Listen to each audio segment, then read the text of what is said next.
I, C. Emily Day, on behalf of the Professional Skills Enrichment Committee, PCI, welcome all the participants in today's webcast, the Yubari Melon Mindset, Sharpening Focus for Excellence.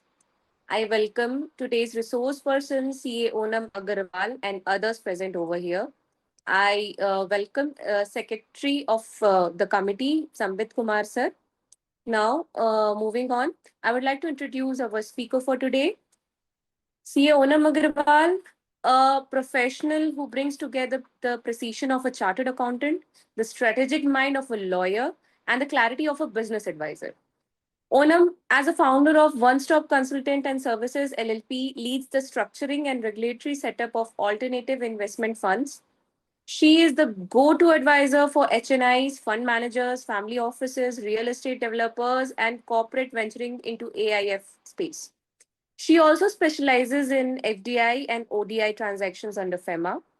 She started her career with the Big Four at Deloitte and later contributed her expertise at PNGRB, which is Petroleum and Natural Gas Regulatory Board. Onam is an alumni of Sri Ram College of Commerce, Delhi University, India's indisputed number one commerce college, with just 250 seats in unreserved category.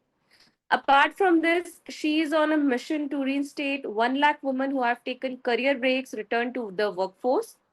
She is a firm believer of happiness and courage. We are very delighted to have you, Ona ma'am, on the forum, and we would love to hear from you. Thank you, Millie, for the generous introduction. A very warm welcome to everyone present in this webcast. I'll just shorten up my introduction with what Millie has told you. So myself, CA Onam Agarwal, like you all know. I am the founder of One Stop Consultants, and I do two things. Number one, I help the fund managers and HNIs create investor-ready and SEBI-compliant alternate investment funds. And number two, I help or I assist in FEMA, particularly FDI and ODI compliances and advisory. Now, on that note, a quick question for all of you. I'll just share my presentation to start with.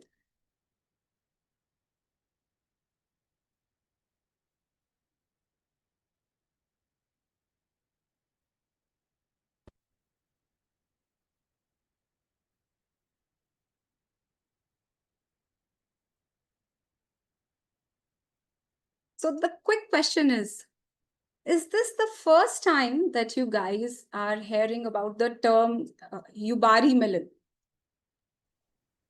Did you hear? I heard it for the first time. You heard it for the first time. Yes, I heard it for the very first time. Or if there's any one of you, when you saw the topic in the poster, and then you quickly sneaked it out and Googled it, and then you got to know what is Yubari Melon. Is it so? Yes. So if this is the first time, Millie and everyone else, if you're hearing this, then just lean in, because I'm going to share a very interesting story with all of you, which is not just a fact, but the thumb rule for legendary success. So when you hear the term Yubari Melon, forget everything you know about farming. Forget the idea of vast fields yielding, thousands of identical crops, because this is different. This is artistry. Now picture the northern Japanese island of Hokkaido. The air is cold and clean, the volcanic soil is rich, and here a community of farmers are cultivating the melon. Now, when I say melon, I need you to erase the image of melons that you all have in your mind, because these are not fruits. They are luxury assets. They are not sold. They are auctioned to the highest bidder in Tokyo's finest department stores. And the prices, well, they are staggering, because we are not talking about a melon which costs like a wristwatch. We are talking about a melon, a single melon which sells for over $30,000. It's more than a car. It's almost the down payment for a house. And for most of us, it's an unimaginable price for something you would just slice open and eat. So the inevitable question which comes to our mind now is how? Is it a secret seed which is locked in a vault? Is it the magical water source? Well, the truth is far more profound and far more demanding. The secret lies in a process of ruthless, beautiful focus. When the plant is young, that's where it all starts. When the plant is young, it will try to produce many flowers, many buds, obviously because it wants to spread its genes. But the farmers in Japan, they walk the rows and they not only look for good buds, but for the bud. The selection is painfully precise. So, they will examine the shape, the location of the vine, the vibrancy, because they are looking for that melon, and this can take days. Then comes the second step. Once they have chosen which bud they are going to take care of, then comes the most difficult part. And this is what separates the good from the legendary. The farmer takes a sharp blade and one by one, he cuts away every other bud in the vine. Every single one. It sounds very cruel. But imagine that. A vine which is full of potential, full of fruit, and making a conscious decision to destroy 95% of it. Now, this is not ruthless. This is not careless. This is not negligence. It's a strategic sacrifice.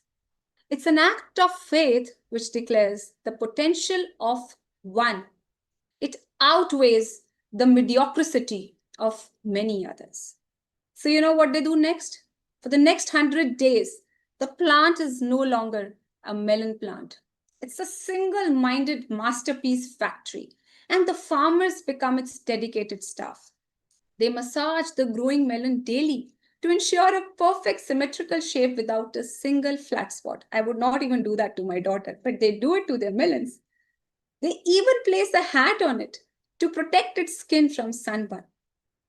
And every drop of water, every nutrient from the soil, every ray of sunlight is channeled exclusively into this one creation. There is no waste, there is no distraction. The plant's entire existence has a single purpose. And you know what's the result? The result emerges after 100 days, and it's not just a piece of fruit, it's a symphony of flavor and form. It's the sweetest melon, and that's the reason why it's fetching this prize. So, did you find this interesting story? This story interesting? Wasn't it an incredible story which just kind of shook your mind because you could never even fathom that the fruit could fetch such a prize? And it feels very powerful, right? But the thing about powerful ideas is that they're often simple but not easy. And I don't know about you, but when I heard this story for the first time, it made me think of my own work. It made me think about that feeling of being pulled in a dozen directions at once, especially in our world as CAs. How many of you have ever felt like, that vine who's trying to grow all melons at once? A quick question for all the participants here. How many of you are a do-it-all CA? Because it's the buzzword. CA के पास जाते हो, आपको कोई काम बोलते हो, CA कभी मना नहीं करता है. So, if you are a do-it-all CA, आपके पास कोई आता है, कोई भी काम बोल दो, your thing is gonna be हाँ जी हम करते हैं. Correct? Because that's how the market is going right now. That's what the need of the hour is, that you want more work. Everyone wants more work. A client needs tax planning, we are on it. Another one needs audit, we'll figure it out. Someone asks about GST compliance or a startup funding or a merger advice. And our instinct is that, sure, we do everything. And we say that because we are capable, we are helpful, and we want to be the solution. And most honestly, हाथ में आया हुआ काम कोई छोड़ना नहीं चाहता कि आती हुई लक्ष्मी को हम क्यों ठुकराएंगे। चाहे हम अपने व्हाट्सएप ग्रुप में किसी से पूछ लें, चाहे फ्रेंड्स से पूछ लें, अपने कोलीग से पूछ लें, अपने नेटवर्क फर्म से पूछ लें, but we do everything. But if we are really honest, when we say that we do everything, have you thought that what are you really conveying to your clients? To a client who's looking for a specific high stake help, everything, the word everything can feel like nothing in particular. It's, if you relate it, it's like being a general store where they are looking for a specialist और उन्हें feel होगा कि वो एक general store में आ गए. For example, you have a disease. You would like to go to a specialist because you are done with the generalist and then only you go to a specialist. So the idea of being a general store versus a specialist, it truly comes down to focus.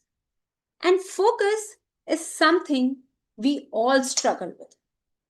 So we don't have the option of taking a poll here, but I want you to answer this question in your own minds to stay with me during this session.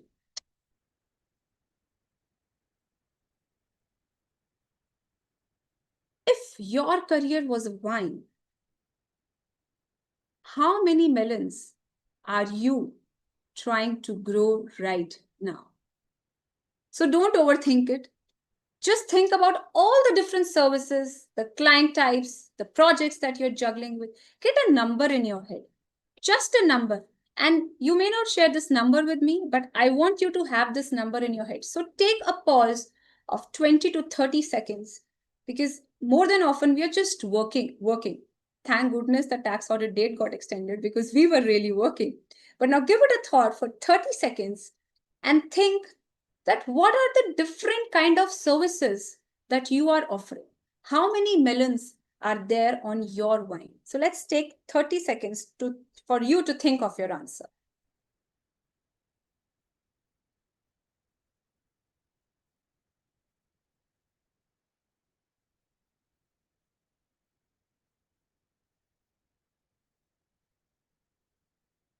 There are very few times when we go in for such introspections.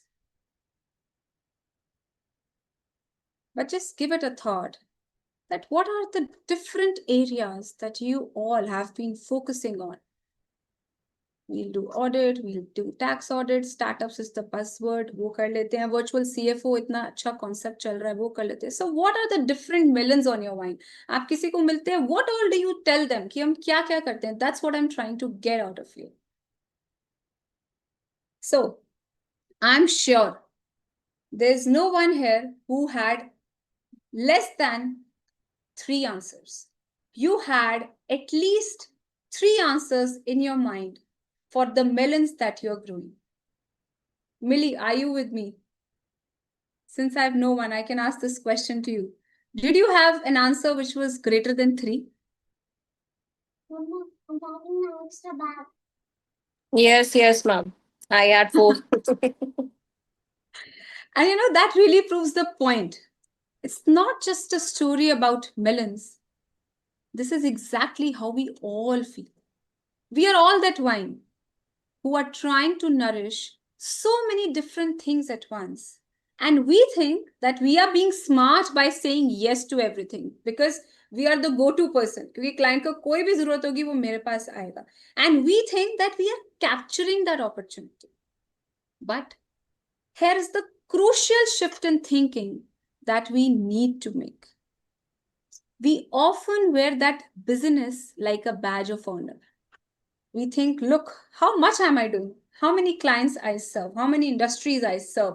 How many kind of services I can render? But from a business strategy standpoint, trying to do everything is actually a strategic mistake. Let me tell you why. When you say that I do everything, to the potential client, it feels like not capability. It feels like you don't have any specialization. That's why you're ready to do anything. So if they have a complex or a high stake problem, they will be wondering whether to come to you, or the thought of going to a specialist will recurringly come to their mind.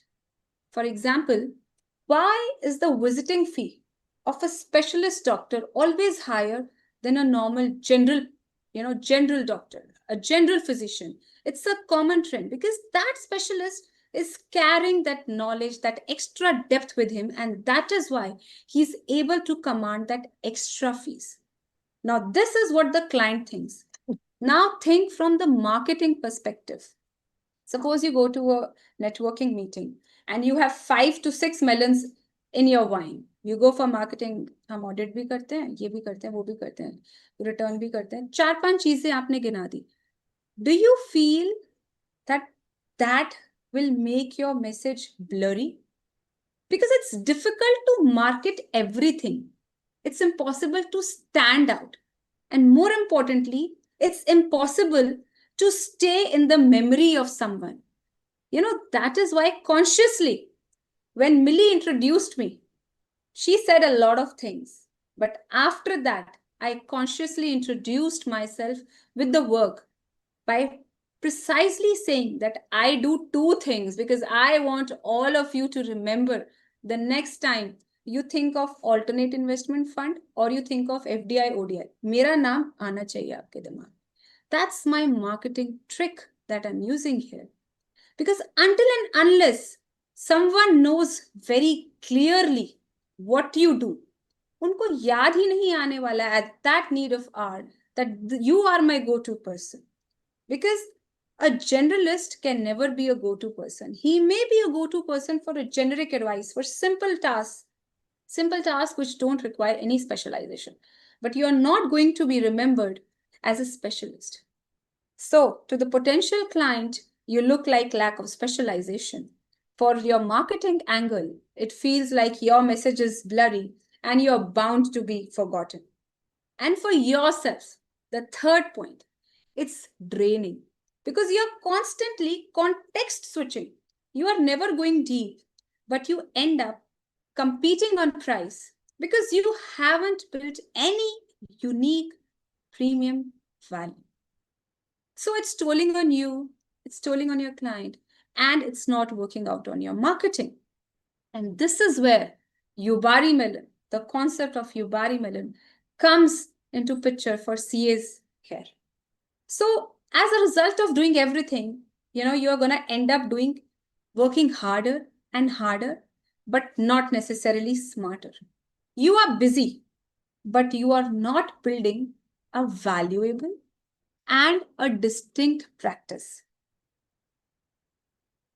So, what actually distinguishes or what actually, breaks down the gap between being busy and being valuable? Because this isn't just theory, it's a feeling. हम busy हैं, हमें अच्छा लग रहा है. But in spite of being busy, what you need to ask yourself all the time is, am I valuable? So, give me a yes in your minds if you feel you have a similar feeling that you are constantly busy. And by busy, what I mean to say is that you are constantly reacting. So take 30-second pause and think about it. Does this feeling of being busy sound familiar to you? Do you feel that most of the times you are busy and most of the times you are reacting? Take a 30-second pause and think about it.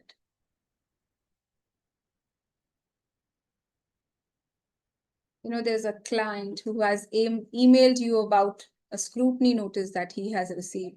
So you start working on that. And then another client, his son has recently joined into business. So his son has a few startup ideas.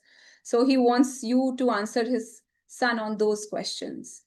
Then you will get another free advice request from some of the other client, or your phone is buzzing with a new query, or you have a WhatsApp group, you are part of multiple WhatsApp groups and you have a tendency to respond to the questions which are being answered. So the question is, do you ever feel like you're constantly reacting? So, whatever is happening, you are acting in response to that instead of determining that what do you prefer to respond to. Second question: does it feel like your revenue is directly tied to every single hour that you work? No work, no pay. It's a treadmill. You stop running and the money stops. This is my second question to you. The first question was, do you feel you are constantly reacting? The second question is, do you feel that your revenue is directly tied to every single hour you work? जिस दिन काम करना बंद उस दिन revenue आना बंद. Is your business model, is your CA practice, is your job going on this trend? Take 15 seconds to think about it.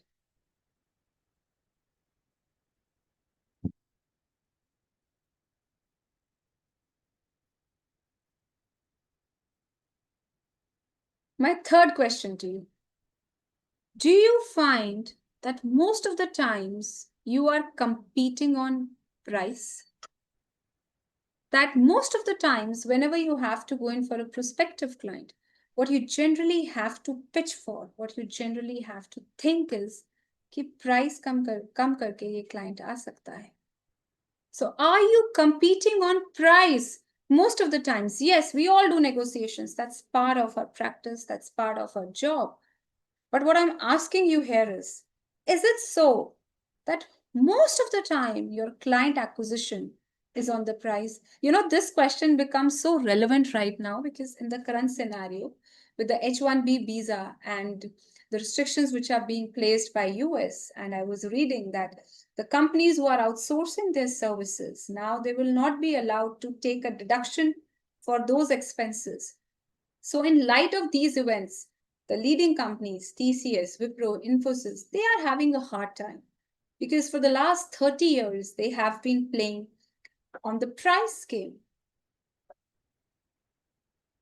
They were not engaged in upskilling their crowd. So it has fallen out on them, though after a good number of years. But playing on the price, is this the first question which comes from your prospective client, that what is your fees? Because if that is so, then what else is there to differentiate if you are offering the same everything as everyone else? You know, I love the analogy of a doctor when it comes to CA in practice. It makes the things easier. For example, so my daughter has a problem of adenoids. So the moment she falls generally ill, we have 3 pediatricians in our locality, and I'm indifferent to all 3 of them because none of them is offering me, none of them is giving me any specific advice when it comes to her illness. But once I feel that her illness has gone out of control or this is something which needs a specialist, I have just one doctor in mind, and that doctor out, he beats everyone else in the market, and I go just to him without thinking of the fees that he's charging, though he may be charging a big premium. So the point I'm trying to make here is, if you are offering the same thing as everyone else, there is a high probability that you will be competing on the angle of the price, because service is not your differentiating factor. It's the price which will give you a leverage over everyone else in the market. Now, these questions, if the answer to these questions is a yes, then you are on the busy side of the spectrum. It's exhausting. And I think most of us, if we are honest, we live a lot of our careers over here. So at least the initial stages of our careers are over here because you're trying to build something. And slowly and steadily, you realize that no, we need to go towards a specialization. So a lot of us spend our times in this spectrum of being the busy CA. Now, let's look at the other side, the valuable CA. Now, the concept of a valuable CA, this is not a fantasy. It's a strategic choice, a choice which, just like those Yubari farmers had made, of pruning out every other melon and focusing on that the one. So, number one, instead of constantly reacting, they are strategically proactive. They have a plan. For example, when I shifted my practice from being a generalist CA, I was doing the income tax work, the ROC work. That's what most of us start with. I had my background in audit. I was good at it. I loved it. That's what I started with. But once I chose my specialization, every time when the income tax return season was coming, I made a conscious choice to everyone who's coming to me for return filing that, with all due respect, I have chosen my specialization, but I will cater to you because I do have a team which is expert in that. So when it comes to the basic licensing, yes, you can do that. But instead of reacting like a busy CA is doing, who just takes up whatever is coming up his way, I made a strategic choice of sticking to my specialization. I was strategically proactive. Number two, what a valuable CA does.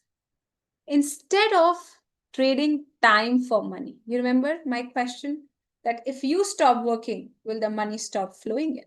So instead of trading time for money, they are paid for the unique expertise and the outcomes that they are created. So if you are a specialist, most probably what your client is going to be worried is, um, for example, specialist doctor, if you go to him, हमारा बच्चा ठीक तो हो जाएगा. Do you ever ask about the fees? No, no. Similarly, if you are a specialist CA, all that your client is going to ask is that मेरा fund registration हो जाएगा. That comes to my fee. मेरा FDI execute हो जाएगा. मेरा ODI execute हो जाएगा. That's the question they are asking. Yes, fees comes into picture, but that's not the game that we are trading in. The game that we are trading in is the value. The question here, it changes from what is your fees to are you available to work with us? Will the output be achieved? These are the questions to which your conversation gets shifted when you take that conscious decision of becoming a valuable CA. So, the $1,000,000 question now is, how do you cross that gap? How do you go from the left side of the spectrum to the right side of the spectrum? And you know the answer?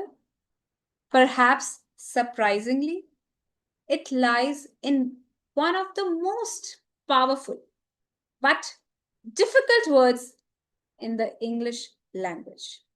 We all know this word, but we've never thought so carefully about it that the whole journey of becoming a valuable CA, from currently being a busy CA, it lies in a small word. So I'm giving you 15 seconds time to think about it, just to create that element of suspense. What is that word that I'm talking about, which can help you bridge the gap from being a busy CA to being a valuable CA?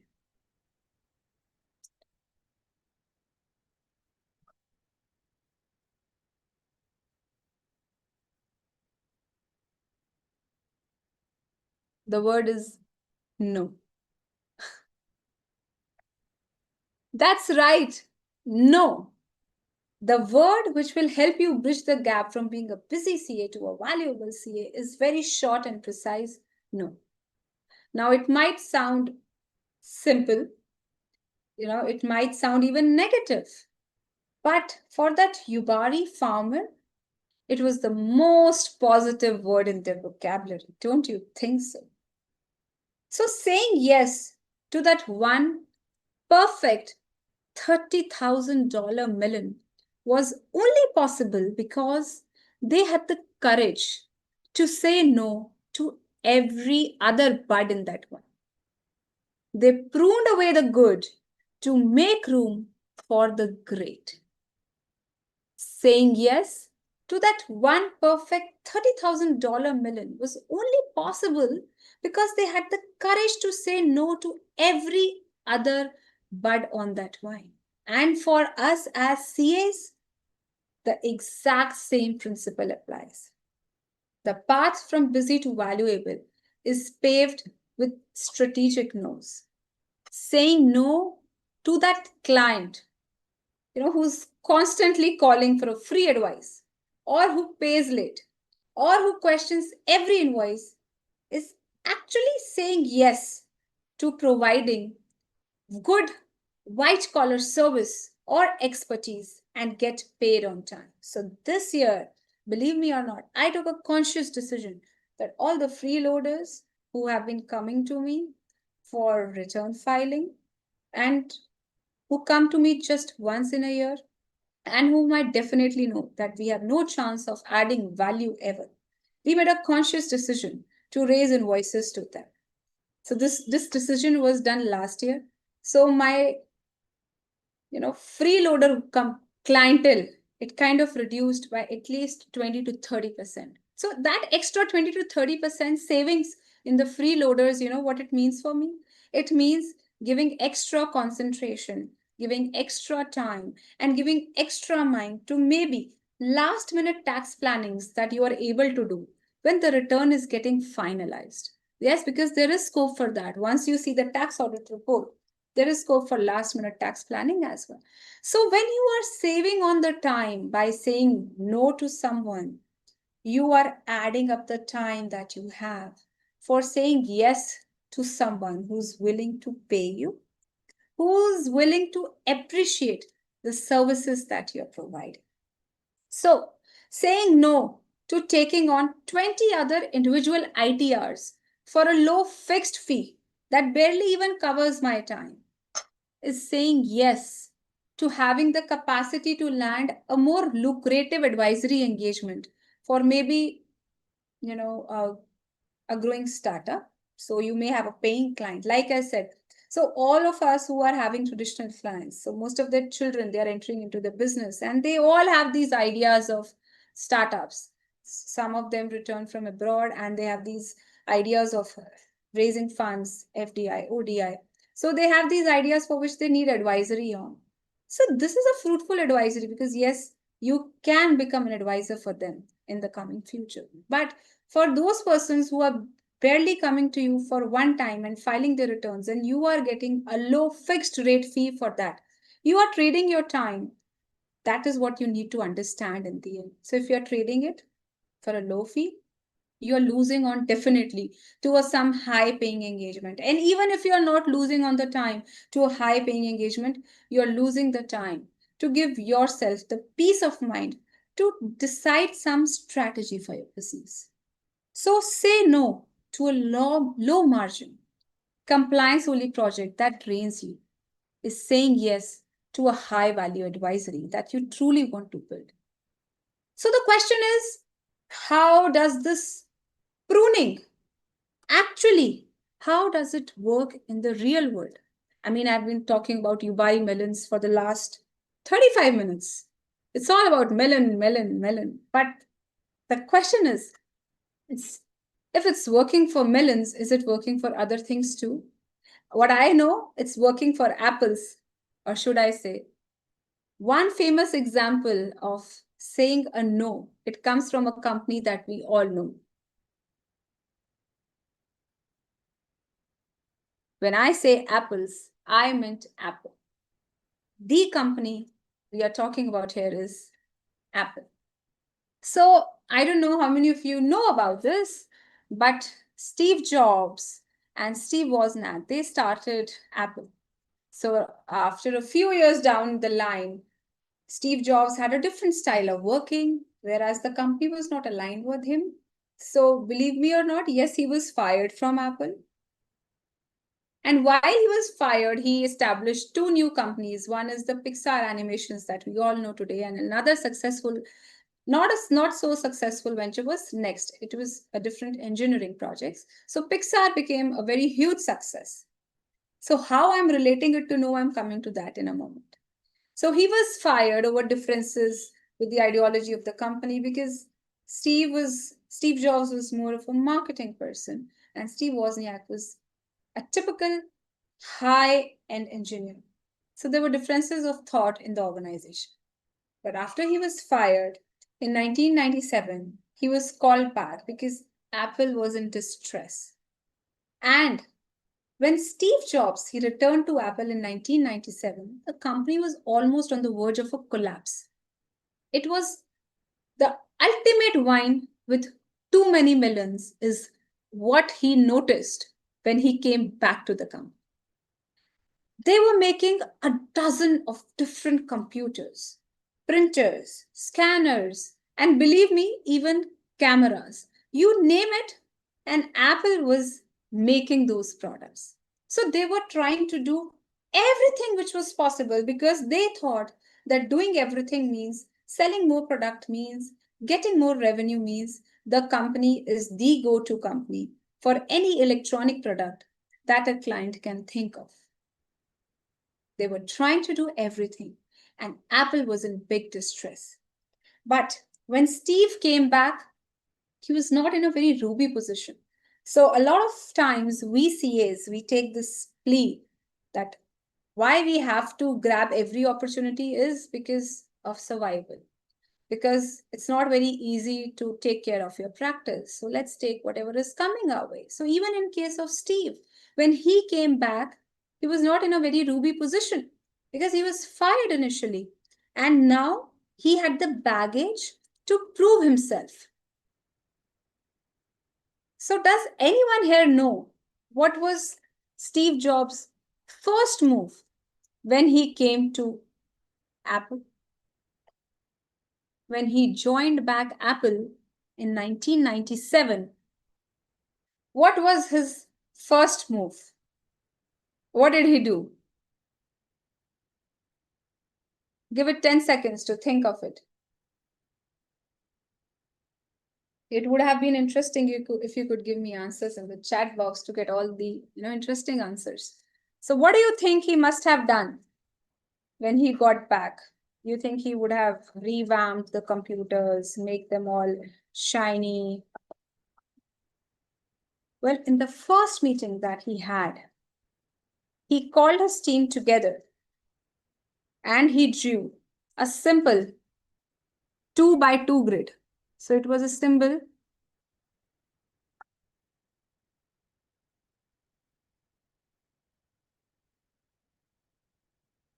2 by 2 grid that he drew.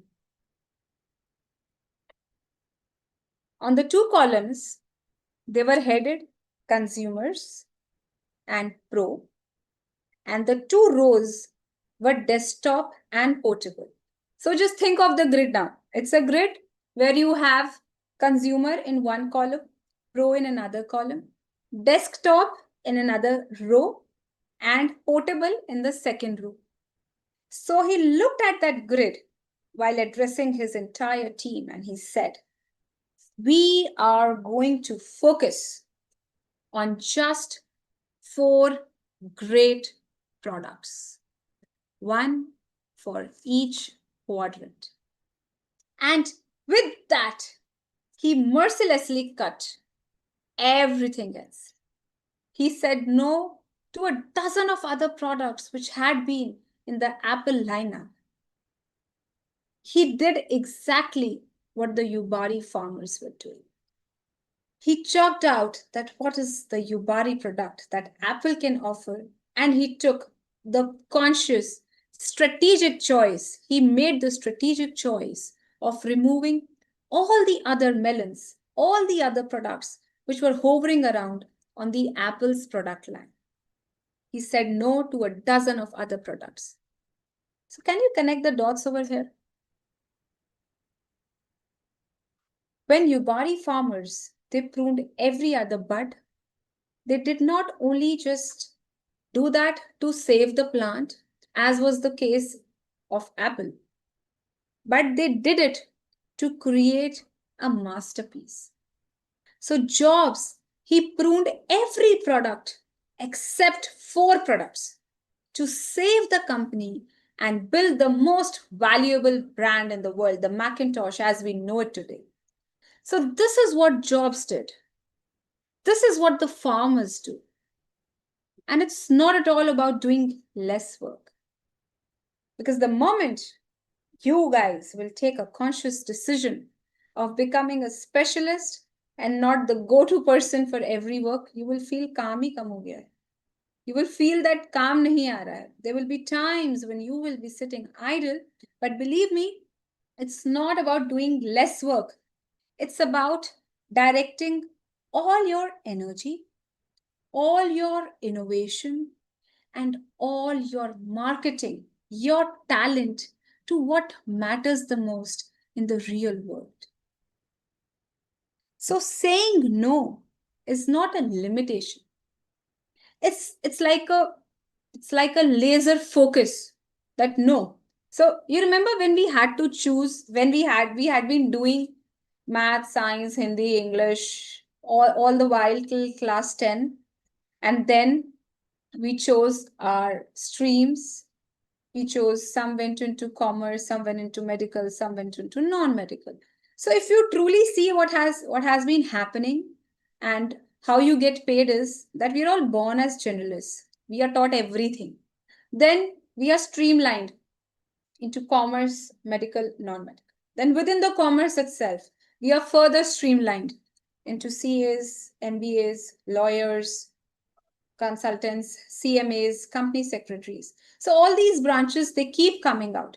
Then within the CAs itself, we have to specialize in how we want the people to view us.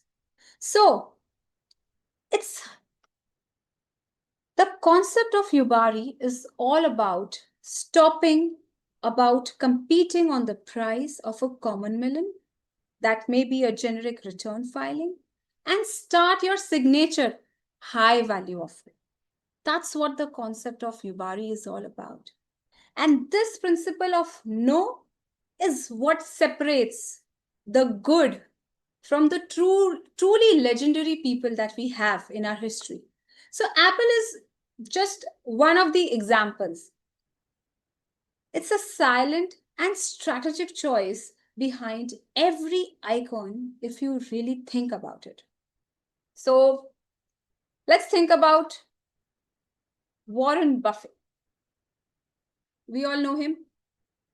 He is the man, Berkshire Hathaway. But what comes into your mind when I say Warren Buffett?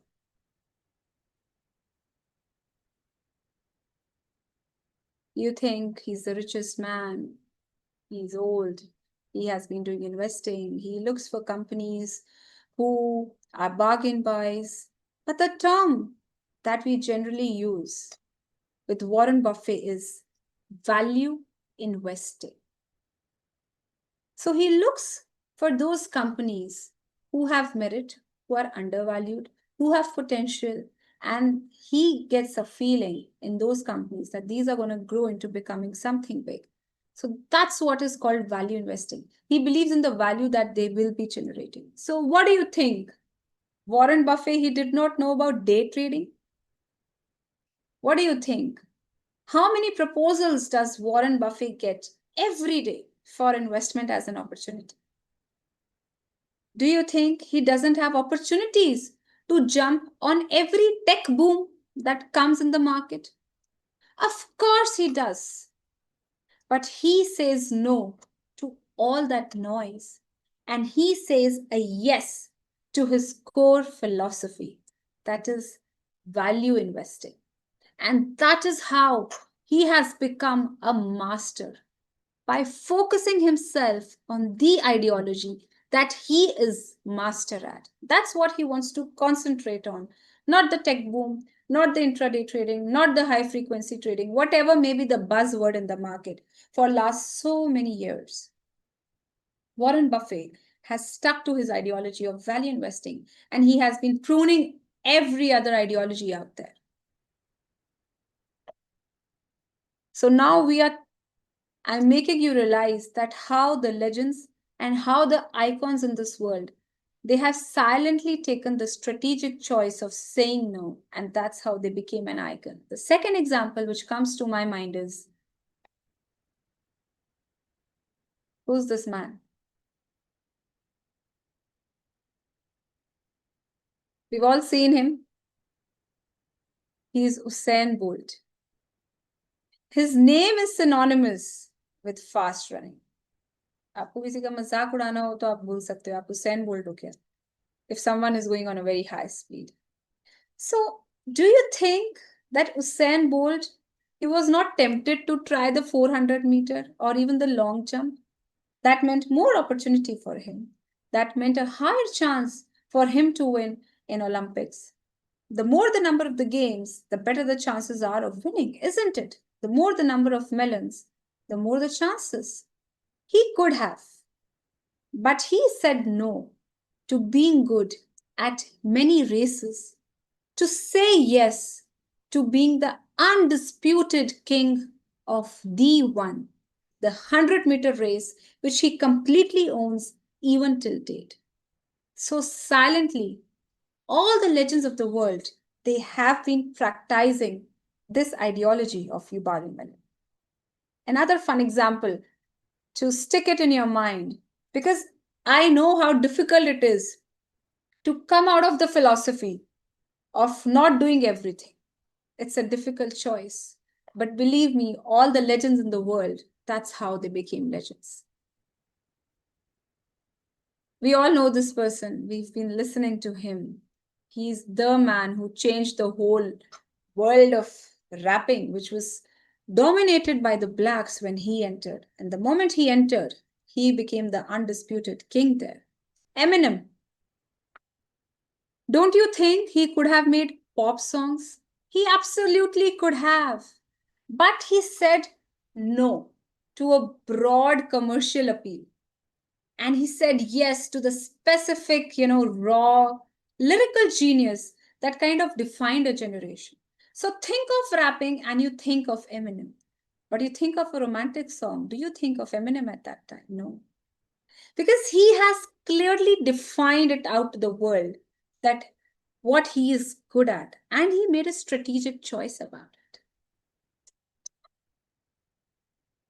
Let's take another example. This is all abroad. Let's come closer to our home. Do you think A.R. Rahman or Sanjay Leela Bansali, they say yes to every project? Do you think A.R. Rahman, he keeps every creation that he makes? So while he's in the process of building a good tune, he makes many of them. But do you think he keeps all of them? He keeps rejecting until and unless he finds the one that he feels is the Yubari tune. They say no to hundreds of scripts that come their way. And they wait for that one masterpiece to say a yes. Why go that far even? Let's come closer to our industry. The legends in our field. Dr. Girish Ahuja, C.A. Praveen Sharma. Do you think they became legends by trying to do everything? They said no to distractions to say yes to building a phenomenal depth of expertise.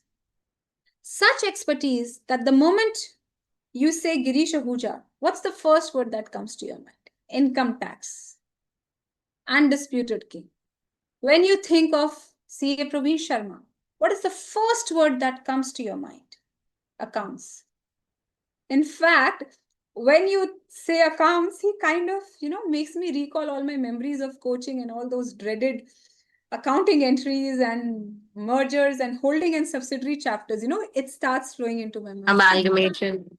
Amalgamation, yes. I dread that even till date. Those sir has done that beautifully. But the thing is, the kind of impression that these people, they have left in our minds. Do you think that we as CAs, we are leaving this kind of impression in the minds of our clients? कि वो कोई topic सोचें, वो कोई query सोचें और उनके दिमाग में एक ही नाम आए हमारा. Do you see the pattern that all these people have? The world is not celebrating them for doing everything. They are celebrating them for doing the one thing which they do so beautifully that their name has become synonymous with it. I'll bring out one more example to make it more interesting. Do you know who this man is? He's a white man. Do you know who he is?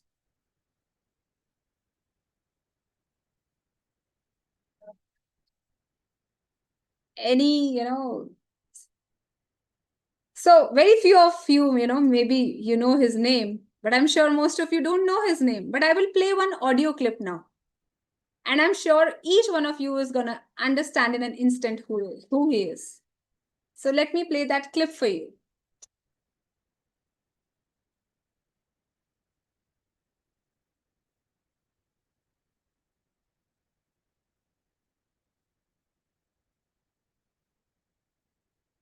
So, Millie, will you just let me know if my audio is getting played, okay?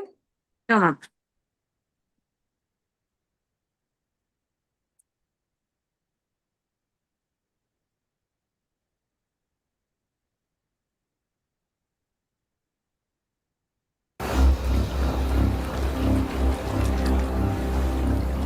Investigating whale ingenuity takes Rick to Arctic Norway. Under the northern lights are some of the richest seas on Earth. Here, sunrise and sunset meet for a few hours between long nights.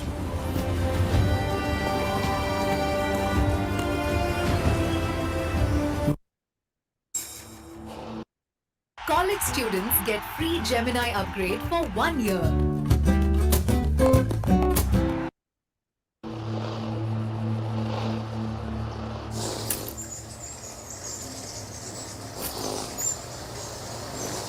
And we can see that they live their lives in the fast lane. In flight, they are just a blur.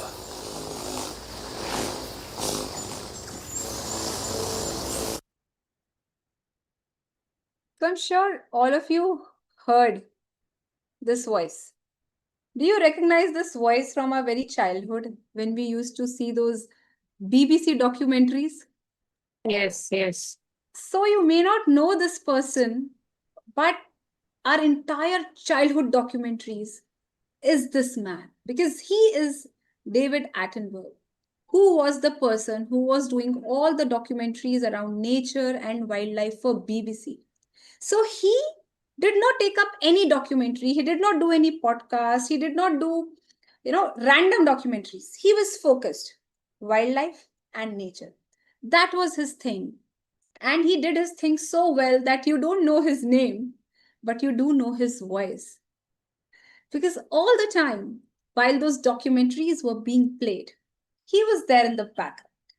He was speaking out to us. He was telling us, and he was making the stories out of that event which is happening in the jungle, and made us feel like, oh no, this lioness is really having a bad time protecting her cubs. So he had kind of created that sentiment in all of us.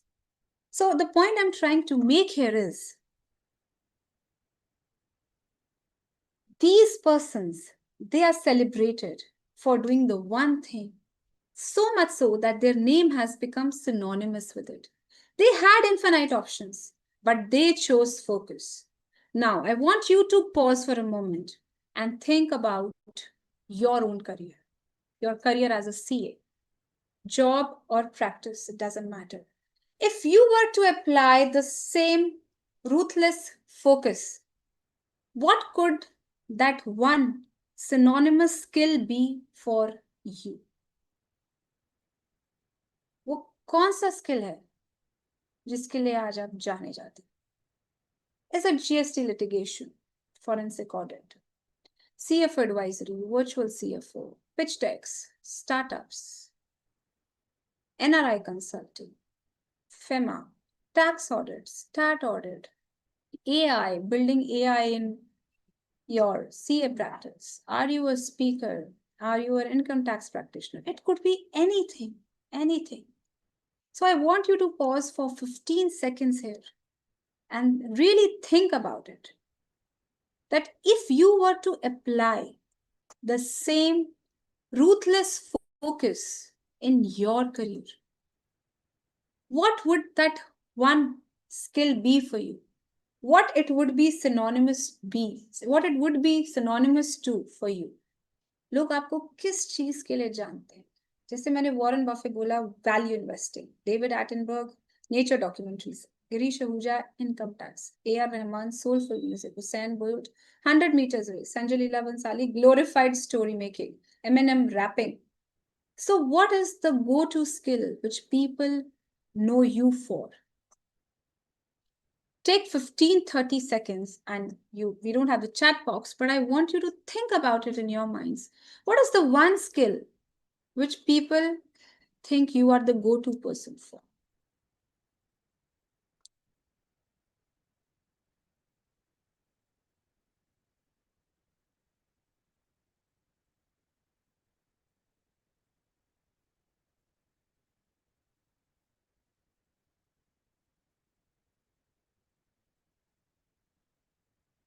On that note of introspection, I now want to go from the idea of being valuable, the idea of saying no, to actually making a reality out of it. That how do you really transcend the journey from being a busy CA to a valuable CA? And for this, I would like to introduce a concept, a tool in fact, which is called the Melon meter. So again, derived from the Yubari Melon, which stays my favorite story till date whenever I want to talk about focus, whenever I want to talk about leaving out the crowd, whenever I want to talk about cutting the noise. This tool, the Melon meter, this is our decision-making filter, and I apply it thoroughly in my field, and it works a lot. So stay with me in this session to help you figure out what is your Yubari Melon. So it's a simple 4-factor analysis that we will be doing, and you can apply it to any service that you offer, any new opportunity that you consider. So let me break it down for you in a way that's directly relevant for you in your practice. So this Melon meter is not just for your existing practice, it's also for the new opportunities which are coming your way. Or maybe the opportunities which you have been thinking that, yes, I want to try these out. It's equally valid for those as well. Point number 1, energy. So this is a method of filtration. The first factor or the first criteria of filtering out the activities is energy. Does it energize you or does it drain you? Now be very honest here. For example, I hate the part where I have to do the accounting entries, but I do love the part where I have to build the balance sheets. I hate return filing, but I love tax planning. So for each of the activity that you're doing around you, think of it. Be honest. Do you really love getting into the details of a complex GST litigation case? Or just because GST litigation has come up and there is a lot of scope in that, that's why you are loving it? Truly, be honest here. Or does the thought of working on a GST litigation case, it makes you want to close your laptop? Because your perfect melon should not feel like a core to you. You should not be dreading it. If you are dreading it, it's a small melon. So I'm talking about sustainability because a lot of times we pick up projects, a lot of times we pick up tasks, we pick up services which are very fancy, very attractive, very rewarding. You pick that up, you do it, but after some time, you just don't get the punch out of it. For example, I started a YouTube channel for advisory on NRIs, the matters, the issues which are pressing for NRIs. I started a YouTube channel for that because I was thoroughly working in NRI consulting. But after some time, after I think, though I had a target of 100 videos, but after some time, I felt that it's very draining and I stopped it. So, though I love doing that on paper for the clients, but making a YouTube channel out of it was not my thing. On contrary, I am running a YouTube channel wherein I am, like I said, I try to bring back women into their workforce. I love that. It's energizing to me. Once I'm making my video or I'm editing it, I don't feel like closing my laptop. I don't feel like I don't have to build the content for it. It's there. So when I'm talking about energize, be honest. Whatever melon that you're talking about, would you be happy to do it even on a Sunday morning?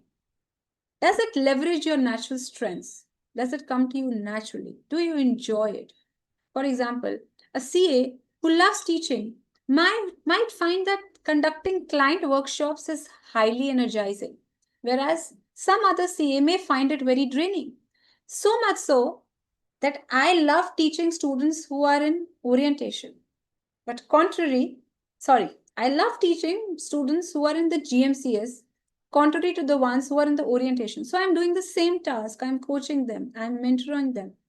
But I prefer to do that for GMCA students because I have a connection with them more, which kind of builds better as compared to the orientation students. So I'm talking about the energy here.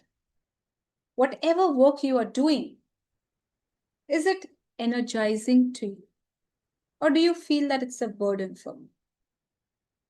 That's my first factor in the melon meter. Second factor, impact. What is the result? Now, this is the hard, cold truth. But the fact is, every time you do a work, you need to truly analyze, does this activity really move the needle? Does it focus on the outcome and not just the activity? For example, after coming from audit background, I was very picky about making balance sheets which are beautiful, to the core, to the T, which balance sheets which are to the T, not an error here, not an error there. Yes, technically, I still love doing that. But until and unless for non-corporate entities, we did have the format, there was no requirement to do that. So I'm talking about the impact here. So though making balance sheets and making beautiful balance sheets, which are tallying, which have good formatting, they energize me. But the point I'm trying to make here is, what's the impact here? I'm trying to focus on the outcome and not just the activity. For example, a tax opinion for a high key client, it has a high impact as compared to, organizing my old client files, which a lot of us do when we are done with the tax season. We kind of organize our offices back because they have become a little mess after this whole season. So you need to understand that though it may be energizing to you, what does this service actually deliver? Is it high revenue? Does it lead to incredibly satisfied long-term clients? Does it build a strategic skill? Because compliance work has its impact. It's essential. But what I'm asking you here, do you feel advisory has more impact for your growth as compared to compliance work? Now, apologies, I'm not against compliance work, but that becomes an easy example to explain the concept of specialist and generalist, because of course, compliance cannot be done away with. It will get you your revenues. But I will come to that of how to deal with those services which are essential but low impact. So stay with me over there. But without any grudges, compliance work has its impact. It's essential. I understand that. But an advisory work, it has more impact for your growth. And your perfect melon should have an high impact yield, don't you think so? Because of course, the client is going to be measuring your fees in terms of the impact that it has created. Of course, your client is going to be measuring his fees in terms of the value that you have added. So if it's a simple work which does not require much of a skill set, of course, the fees is going to be low. So think of the impact or the value that you're trying to create. The third factor in my millimeter is ease. How quickly can it be done? So quickly can be the wrong word here. I'll in fact say how smoothly it can be done. That would be the right word. So I'm not talking about being lazy and जो काम आसानी से हो पा रहा है हम उसको कर लें. I'm talking about being smart over here. I'm talking about figuring out those services where you will get the biggest of the results with least of the friction. What I mean by this is you have your systems in place, you have your teams in place, you have your processes in place. So now international taxation may feel like a very good stream for me. But when I talk about ease, so international taxation, yes, it energizes me. International taxation, yes, it has a lot of impact. It can give me a lot of good work. But talking about the ease, I don't have expertise in that. I will have to create a whole new division in my firm in case I want to enter into international taxation. So talking about the ease, it's difficult.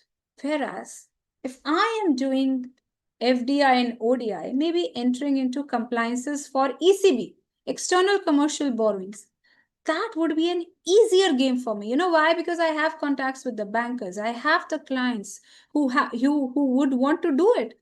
So I already have the systems and the teams and the processes in place. So I'm talking about the ease here. ऐसा नहीं है कि आप traditional practice करें and all of a sudden you just jump up to the fact that today we will get into the division of private equity. It's not possible because it's a whole different division. So it may be energizing, it may be highly impactful. Is it easy for you? And a lot of our melons, they get struck off when you talk about this ease, because after qualifying these two criterias of impact and of energize, these two criterias make any service so shiny that you instantly want to enter it, until I bring the third factor of ease into place.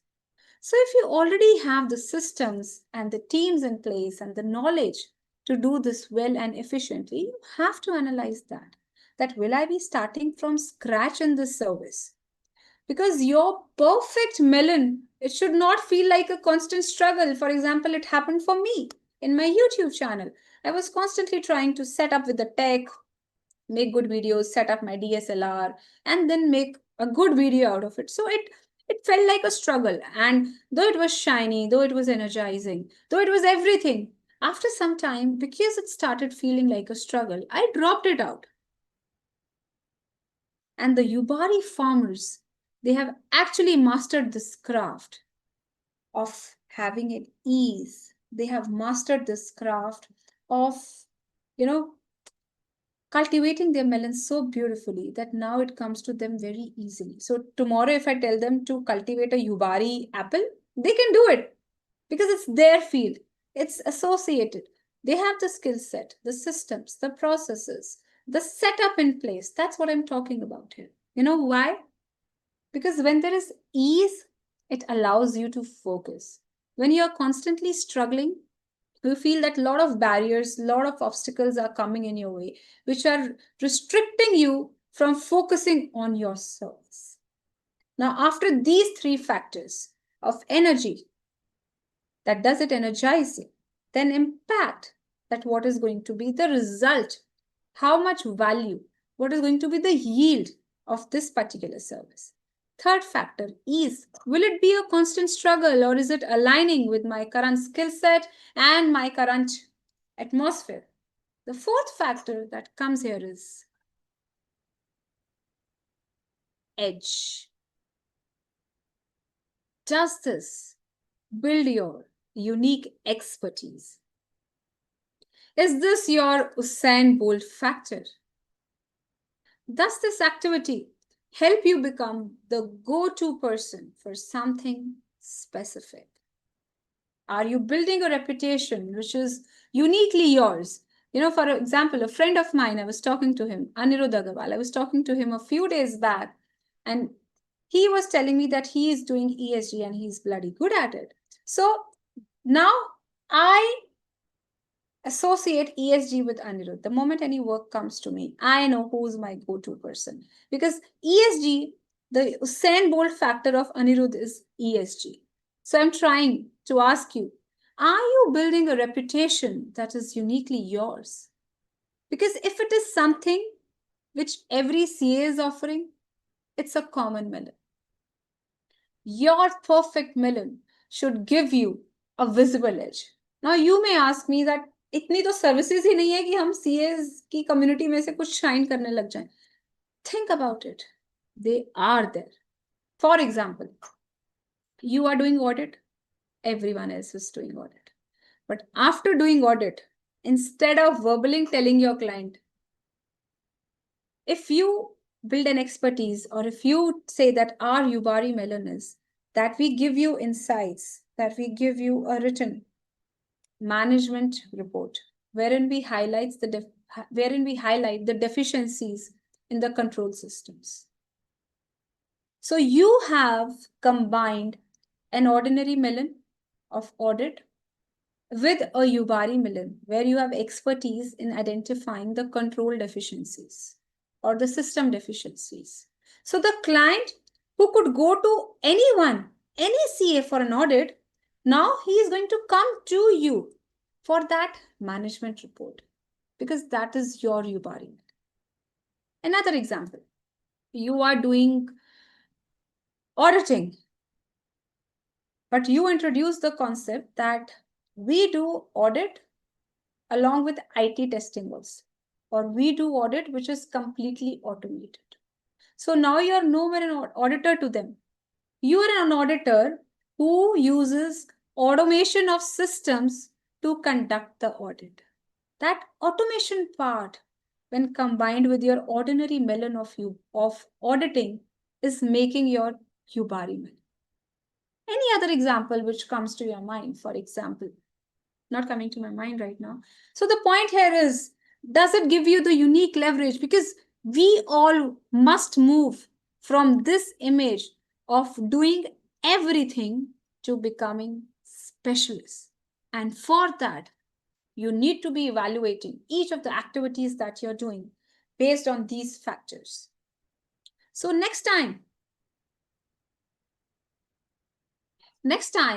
you look at your list of services. Now, grab a paper pencil if you have. Grab a paper pencil. If you're watching this webcast on a mobile, just write it down. WhatsApp to yourself in the you section. WhatsApp it to yourself that what are the services that you're offering. So if you have not done that before, when I had told you that what are the melons that you're growing on your vine, let's talk about that question now again. Look at your list of services. Don't see them as tasks. List it down, 5, 10, whatever services you're offering. Run them through this meter. Your one perfect melon is the service that scores high on a total of all 4 of them. It energizes you. It has high impact. It leverages your existing ease, and it builds on your unique image. Everything else, believe me, everything else is just the small melons or the buds that you need to be pruning. When you apply this meter to your list of services, you know what it will help you do? It will help you say the strategic word, no. The no that I talked about in the earlier slide, that is what brought me to this meter. That how to say no. Because once you are rendering so many services, how do you actually identify कि कौन सा service Yubari service है and which service is any other small melon? Because what I'm propagating is saying no to them, saying no to the small melons and going heads on for your Yubari Melon. So, to evaluate that what is your Yubari Melon service, let's come from theory to actually a practical application. And let's see how the real magic happens when you make it so personal. And we are going to do it right now. So you have a paper pencil in your hand, if you guys do have, or if you have a mobile in your hand. I want this session to be a moment where you move from feeling scattered to having a clear direction. So we are going to take the next 10-15 minutes and we are actually going to use this tool together. So the first step, we've already done that. Make your list of services. You guys have done that, isn't it? So on your mobile, on your paper, or you can open a new note. Excel is the best thing with CS Lab. So if you are on your laptops, open up your Excel and make a list of the services that you're offering. Give it a quick thought, because if you stick with them, you will lose on to the others. Whatever comes to your mind, make a list of the services that you are offering.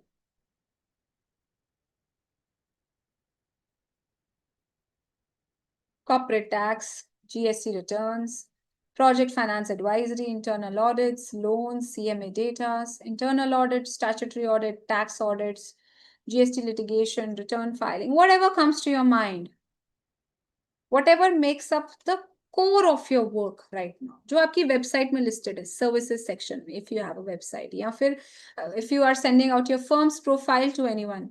So you do make the services that you offer. It's a big sheet that we offer. So what is it that you're offering? List them down over here.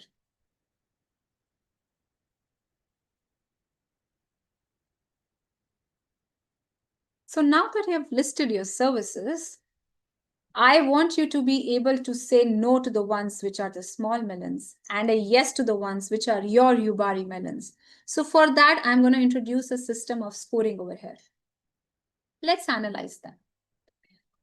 For each service, you will give a score of 1 to 5 on each of the factors of the Yubari melon. So we had seen the 4 factors: energy, impact, ease, and edge.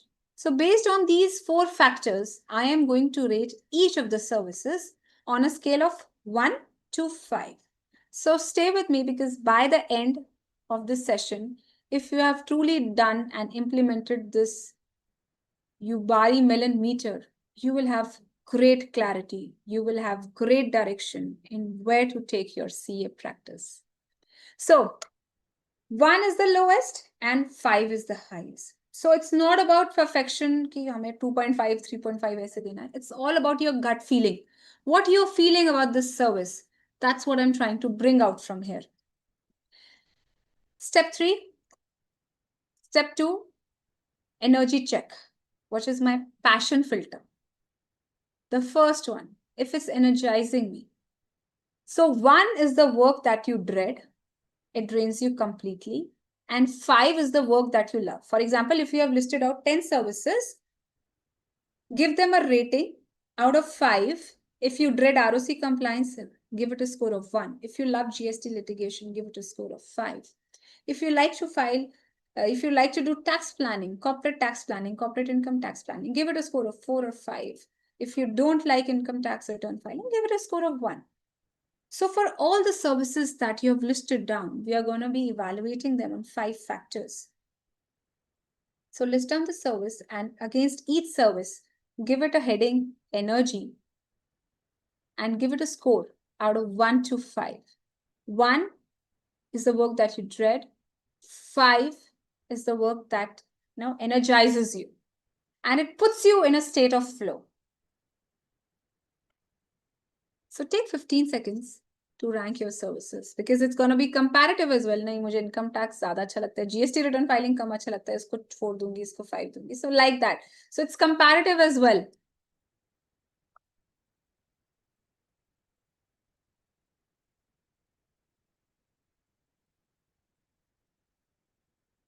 So I'm sure that you have evaluated now your services on the passion filter. Next comes the impact test, the value check. So 1 give a score of 1 to those services which are low fee, low strategy, and give a 5 to those which are high value, which are premium fee giving services, and which help you build deep and strategic client relationships. So this is the value check. Take 15 seconds to rank your services on the value check, on the impact test. High value strategic services means 5, and low fee, low strategic work means a 1. Next factor, ease, the leverage filter. What I can do, maybe you cannot do. So you may have a big base of articles, so it's easier for you to do the return filing, whereas I don't have that big a base of articles. So income ITR filing is a big no-no for me because it needs more hands. So like this, I'm talking about the ease. So 1 for that service, which is a constant struggle for which you don't have the systems, the teams, the processes in place. And 5 is for that service, which you can execute very smoothly, very efficiently, and you've almost mastered the process. So you don't have to struggle with it. 5 is for that service. So take 15 seconds and rank your services out of 1 to 5 on the factor ease, the leverage filter. What is it that you have in terms of resources which can make a particular service easy to do, is what I'm talking about here. So once you're figuring out and ranking your services, it will make it easy for you to basically put them into quadrants of what you need to focus on, what you need to delegate, what you need to eliminate completely. The last factor, my edge, my mastery check. Is this a generic service which every CA offers? Or is it a niche where you or anyone finds it difficult to enter? So there's barrier to entry here. Is it something which requires a lot of expertise, or is it something which every CA can do, or every CA can expert? Or what are the chances of you becoming a recognized expert in this field? Rank your services based on that. Take 15 seconds. So this exercise basically helps you clear out your mind, because right now you're doing everything. But like I said, no one became a legend by doing everything. They became a legend by doing one iconic thing again and again, with expertise, with ease, with mastery, with energy. That's how they became legends. So I'm trying to help you figure out what should be your field of mastery. What is the one thing you should market yourself for?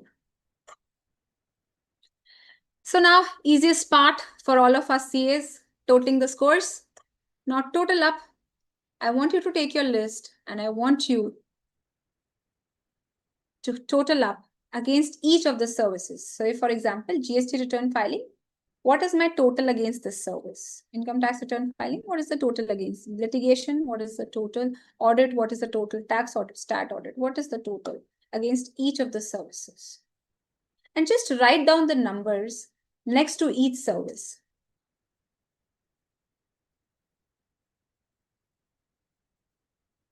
Look at your list. Do the numbers amaze you? Are the numbers in sync with the first intuitive answer that you gave me when I said, what is your Yubari Melon?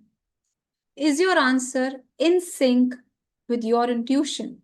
If it is, very good. But for most of us, it is not.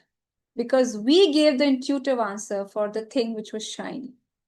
But if you really give them a reality check to your services, you will find the answers can be bizarrely different from what you thought. Now, if your answers are bizarrely different from what you thought, if they're totally different from what you had been thinking was your Yubari Melon, give your scores a recheck. Maybe you did not score yourself well if it's very, very difficult, if it's very, very different. But in case after a recheck also, the same service is coming out to be your Yubari Melon, you totally need to revamp your whole firm. You totally need to revamp the way you are looking at yourself. Which service has the highest total score? Or should I say, which one has the strongest score across the board? That service is the one which makes you feel good, which is unique, which has high impact, and which is easy. It can give you the edge in a balanced manner. That is your Yubari Melon, the bud which you should choose to pour your energy into. So now you have done the most important work of this session, which was identifying your Yubari Melon, because you're no longer guessing.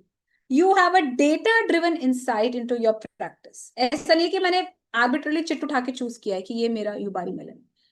You have actually given it a thought. You have the data. You have scored it on different parameters. And that is when you came to what your Yubari Melon should be. Am I wrong or right? But now the question is, ठीक है, पता लग गया. I have identified what is my Yubari Melon. अब मैं करूं क्या? What should I do about it? Because it's not like tomorrow I'm going to close my firm and rebrand myself as someone. That's not going to happen. So let's get again into a more practical aspect and make this Yubari Melon mindset a reality. Because it is the mindset for prioritizing. It is the mindset for choosing your next client. It is the mindset for choosing what field you want to enter into. So I'm coming to the pruning part, or should I say, we have done the diagnosis. Doctor ने बता दिया कि हमको COVID हो गया. अब हमें दवाइयाँ खानी. That's the part where I am. So you have found this service that has the potential to be your $30,000 melon. Now let's talk about the surgery part. How do you actually start pruning out? And this is not at all about blowing up your practice. It's about a strategic and a graceful shift. So we will take it up in 3 steps. How to shift your everything practice, the generalist practice, the busy CA practice, to being a valuable CA, to being a specialist, and to being the Yubari Melon offering. Step 1 is audit. Acknowledge the reality. First is going to take some time, but you take this week's time to actually acknowledge, understand, and accept that this is truly the service which is my Yubari.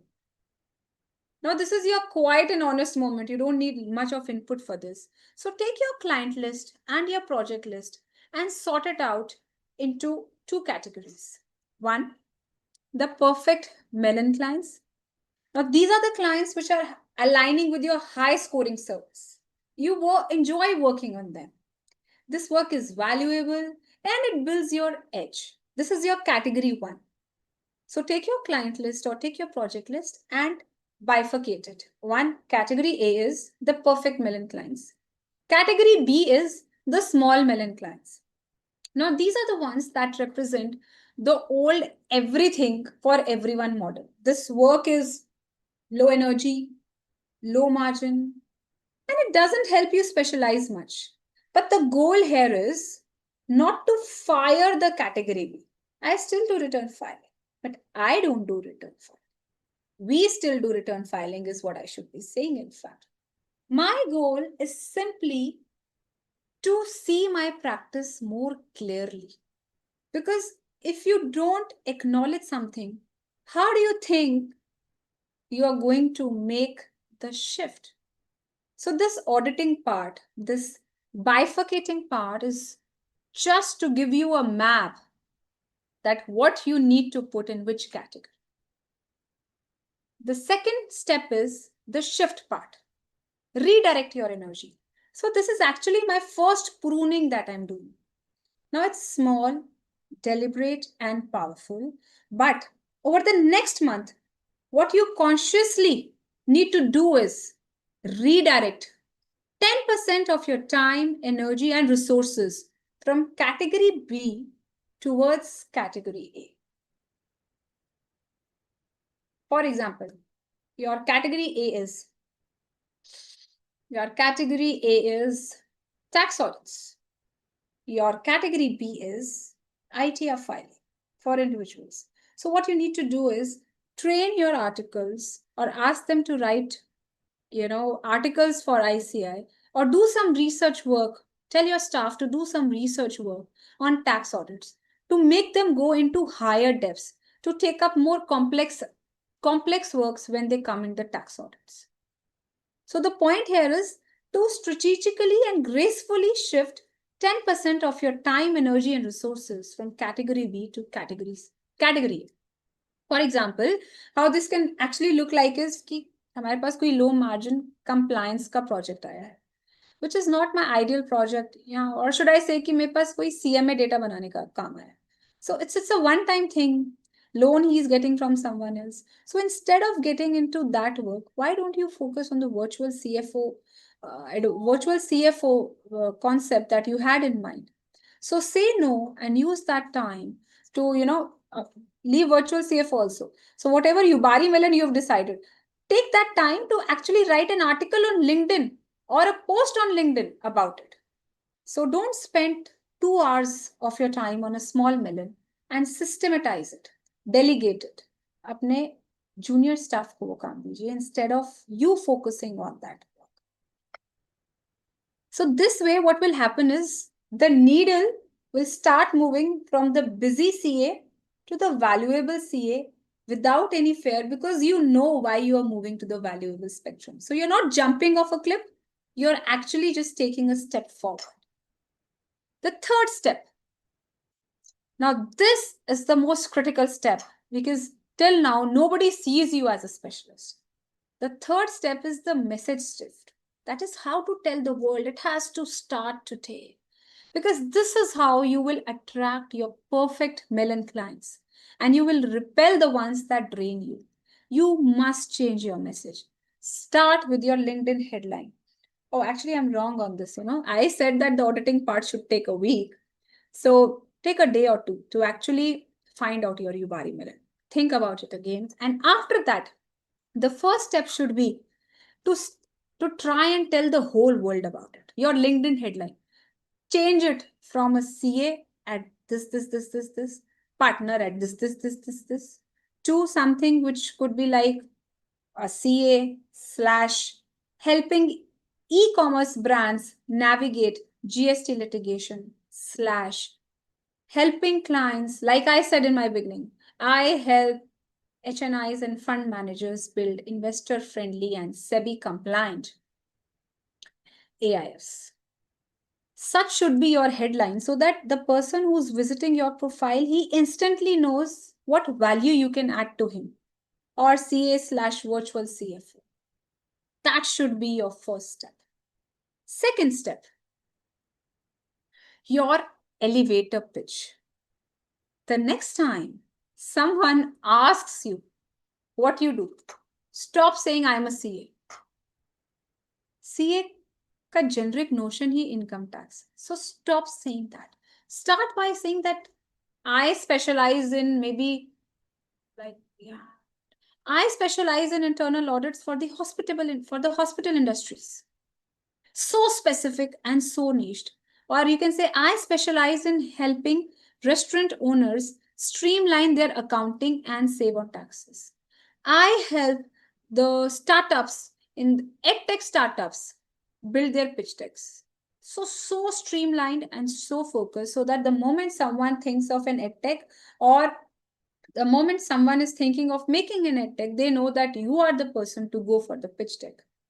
So what happens when you do such conscious efforts of giving out that message that you are a specialist is, one, you become referable. People know exactly what you do and whom you help. So they know what to refer you for. Because most of the times, I know a CA, he's a very good person, but समझ नहीं आता इसको काम क्या देना है. So you become referable when your message is very clear and it is not blurry that what do you actually do. The second thing it does is, it programs your own brain for focus. When you say it out loud, you start to believe it and you start to act on it. So what you need to do is, you need to audit so that you have a map. Then you make a 10% shift to start moving. And then you change your message to attract the right path. But I would like to focus more on the third part of actually how to bring out that message, because this is a tough calling. People will still call you for random things. So how to spread out that message and how to attract your perfect melon, this is not easy. So let's start with giving out that message, the steps that you must take. The first one, like I already said, is my digital front door, which is LinkedIn and social media.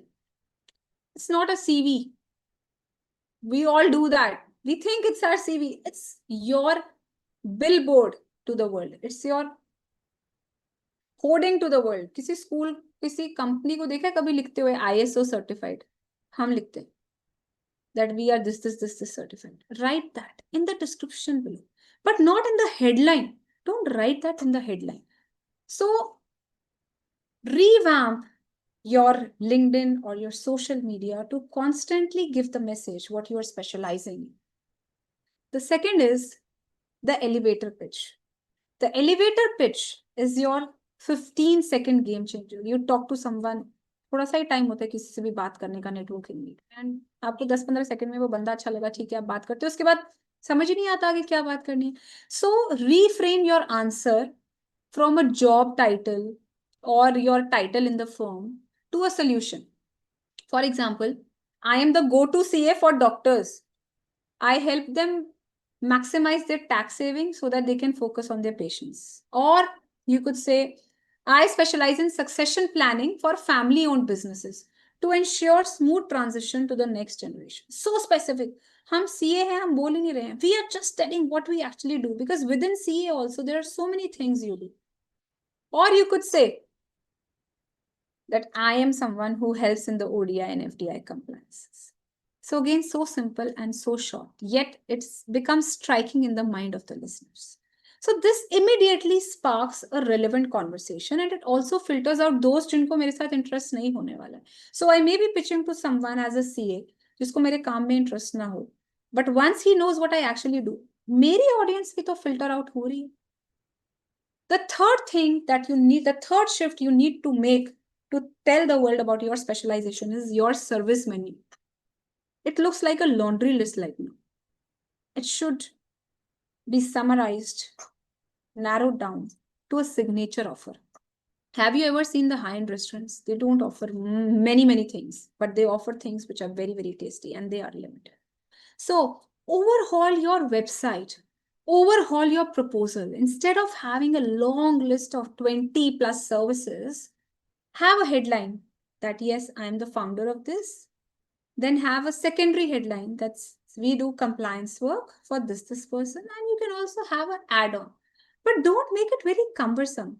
So cumbersome that a person doesn't even read it. What's the fun of giving out a profile which is not even being read out?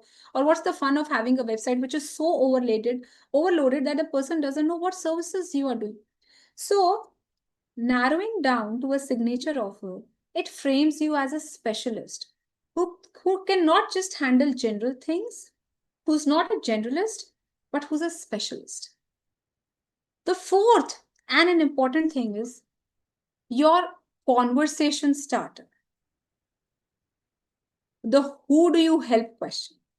So instead of, people asking, what do you do? Be proactive. Whenever you meet a potential connector, ask them. In fact, tell them, recently I focused my practice. Do you know any SaaS founders or restaurant owners or doctors or film producers who are struggling with management, GST compliance or profit tracking. What do we say now, right now? किसी को कोई अच्छी CA की जरूरत हो तो बताना. अच्छा, तुम जानते हो किसी को जिसको अच्छे सीए की जरूरत हो? ये हमारे ये हमने सीखा है, ऐसे ही सीखा है हमने, because that's what the traditionally what we have been doing. But अच्छे सीए की definition ही नहीं है कोई. So the point is you need to make it amply clear and be the conversation starter. That I have recently focused my practice on alternate investment funds. So if you know any fund manager, or if you know any general partner, or if you know any HNI who is interested in making a category 1, 2, 3 fund or a fund in a gift city, just connect me with him.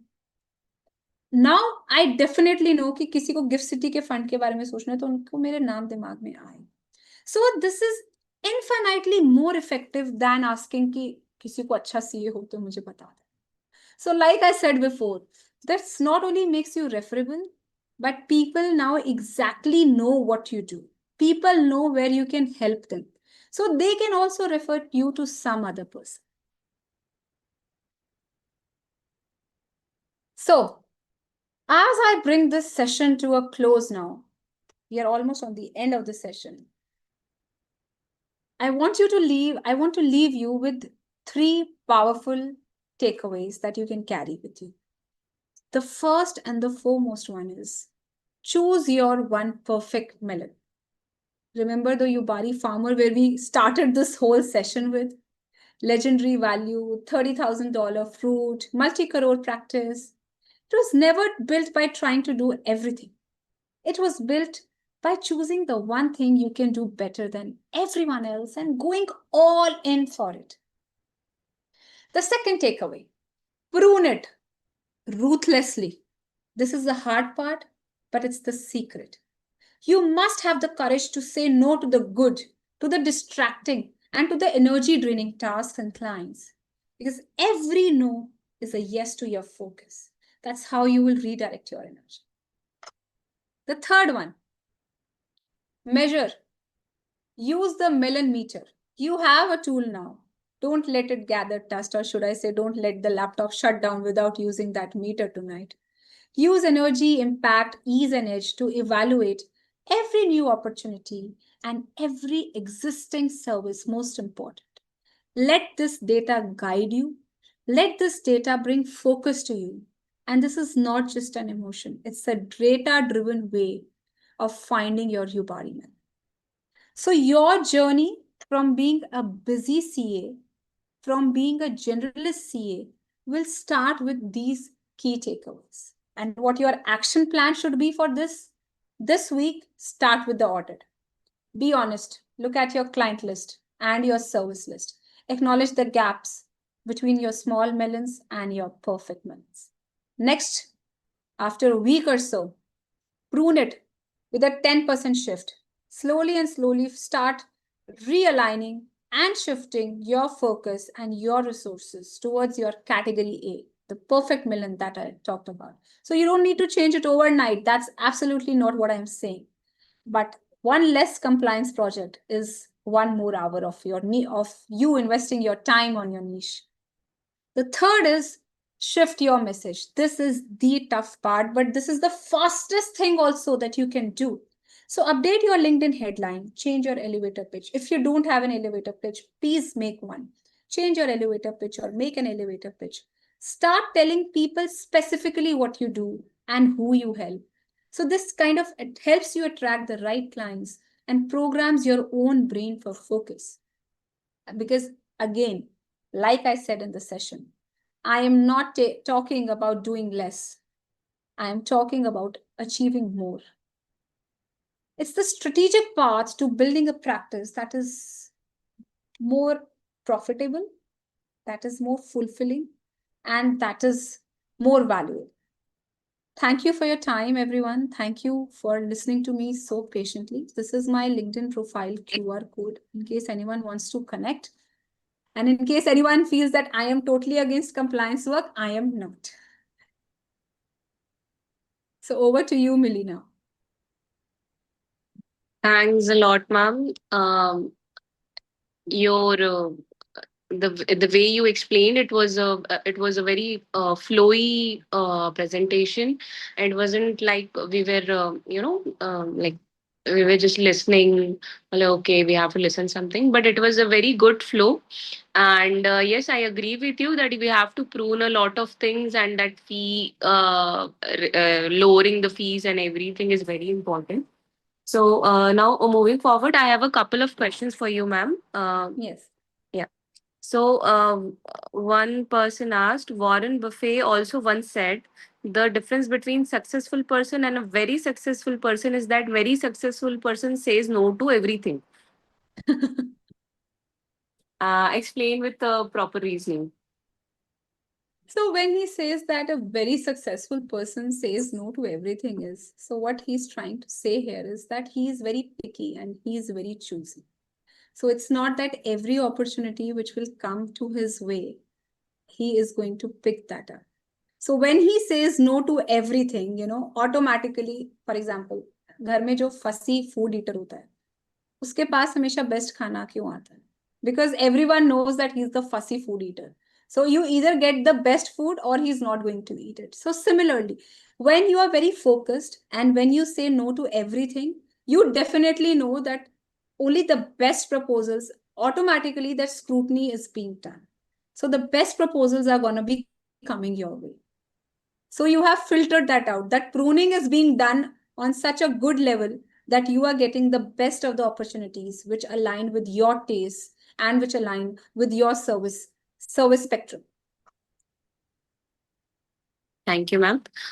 Next question is, Warren Buffett focus on moat in any company in which he invests. Yeah. Explain in the current context. So when you talk about moat, for example, if we can take the example of forgetting the name. Millie, if you can help me. It has just skipped out of my mind. They are very popular. Gold देके आपको loan मिल जाता है. Muthoot. Muthoot.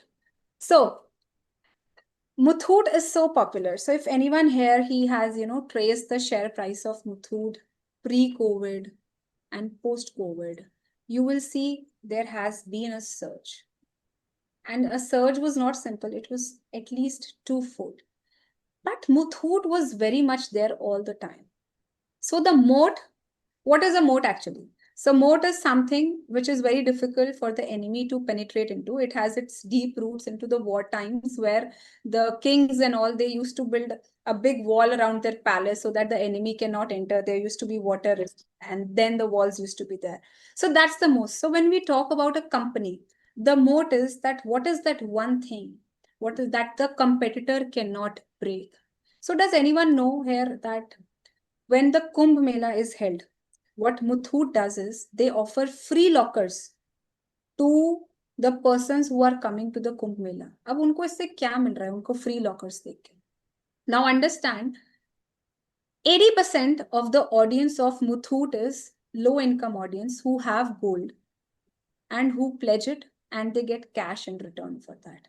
And Muthoot is charging a high interest for it.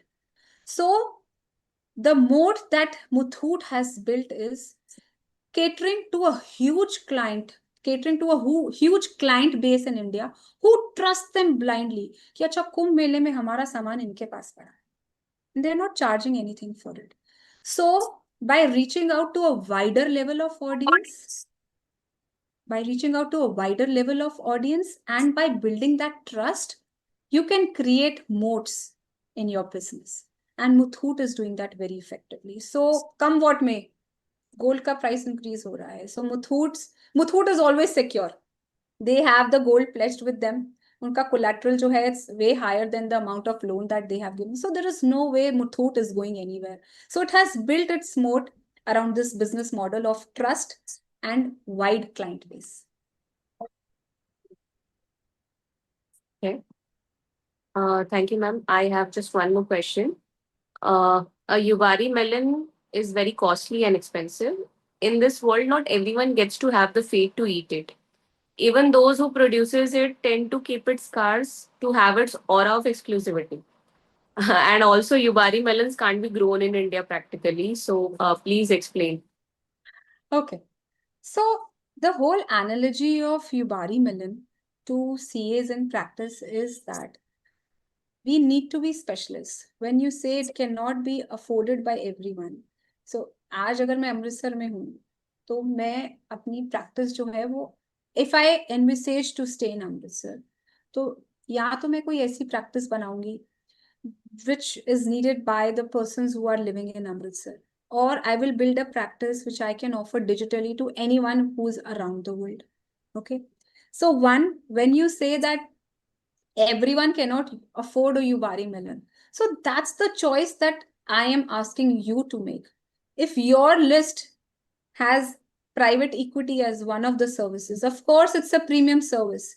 So your Yubari is going to be according to the list that you have created. Because my list of melons is separate. Your list of melons is separate.